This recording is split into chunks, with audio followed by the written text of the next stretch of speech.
Life YouTube channel. This is the Sin10.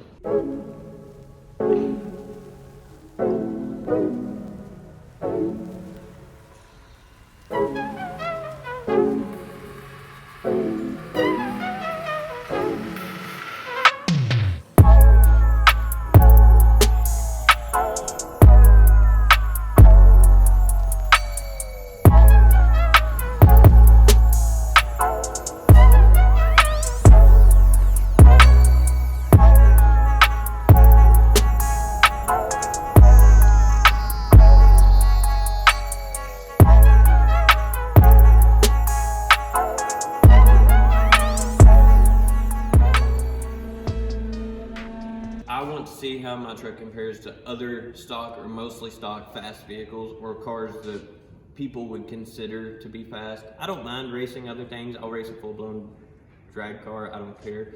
It's just my goal with this series is to see how it compares to stock or mostly stock cars that you're going to see from stoplight to stoplight. But I want to go a little bit more in depth than just a 15-second video at a stoplight. My plan today is to show you my truck as it sits right now, how much power I think I'm making with it, and go over all the things that are done to it performance-wise. Then I'm gonna go meet up with someone later to race a 4.6 Mustang GT New Edge. Hopefully it's gonna be a good race. My main thing with my truck is it's so hard to get it to hook up. It's not got any race tires on it. It's got a fat street tire on there. The Mustang that I'm gonna be racing has Nitto 555s on there, which is gonna hook up a whole lot better, especially today. I think it's only gonna be like in the 50s. But traction's gonna be an issue for sure. In all of these races, traction is gonna be an issue, and that's just something I'm gonna have to deal with. I've got traction bars on it, but essentially that's just keeping my rear end stable, keeping it from wheel hopping and axle wrapping. I bought this truck in 2013, done a whole lot of setting. It ran and drove, but it wasn't the greatest. That might have been the Mustang. It was a 4-cylinder, 5-speed, 2.5 Iron Duke. I drove it for a very long time as a 4-cylinder. Ended up putting a head gasket on it, and not long after I put a head gasket on it, the bottom end had an awful knock to it, so I immediately started looking for a V8 swap. Well, I found a 4.8 Silverado engine with wiring harness, computer, accessories, everything except a starter. Sanderson Shorty block hugger headers, GM muscle car oil pan, JH Performance wiring harness and tune. It's got a MV3500 out of a 2000 Chevy Blazer. I got the swap done somewhere around 2015, 2016, and I've been using it as a daily driver ever since. It's been excellent. It's an extremely dependable ride, and I grant that mostly to keeping the 4.8 bone stock. I've never been into the engine. I took the valve covers off to change valve cover gaskets. I put an oil pan on it. Besides that, I've never even had the intake off of it. I've never had the throttle body off of it. It's just been a good bone stock Silverado engine. And somewhere around 2019 or 2020, I put a VSR 7875 next gen rear mount turbo setup on this truck. There's no intercooler on it at all. My mindset on that is as the air is coming back from the turbo, that it's got such a long ways to travel that the air flowing underneath the vehicle is going to be able to cool it off.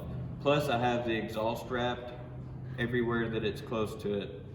That way it's not putting any extra heat into the intake. I use the truck as a driver, like I said. Even with the turbo setup, all the stuff I've done to it is still just a driver. It's not a race truck, it's not anything fancy like that. So let me go over any of the performance mods that would make this thing different from a stock S10 or a stock Silverado.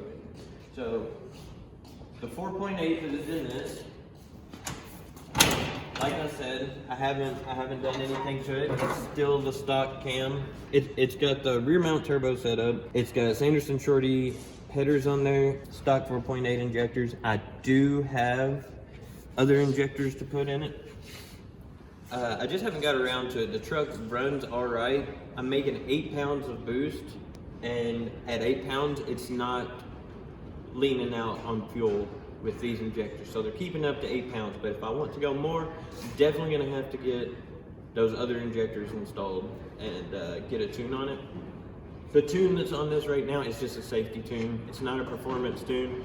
It's pretty much telling the computer, hey, he's at wide open throttle, send all fuel to it in anticipation for the boost that's gonna be coming in.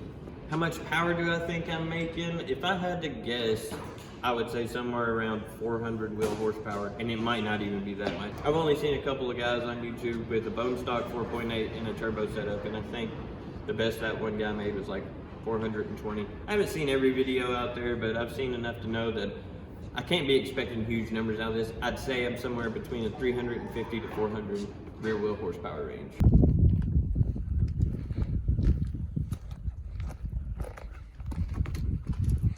This is a 2V 4.6 Mustang GT. The only things that are done to it is underdriven pulleys, air filter, aftermarket H-pipe, cats deleted, and Flowmasters. It is an automatic. It has Nitto NT 555 tires, which those are going to come in handy today because I've been goosing it a little bit, and it's like ice out there right now. The roads are so cold. My tires are cold.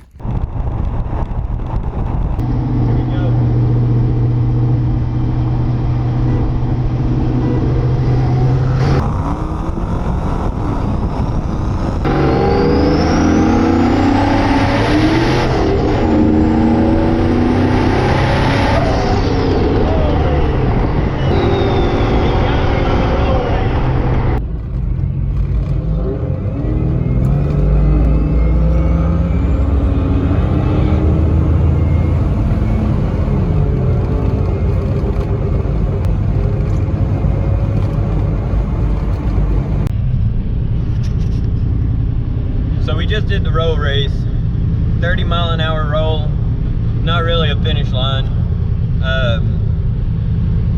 I started in third gear on that 30 roll, and really I should have been in second. So I guess this is me saying that I'm about to lose to a essentially stock Mustang GT.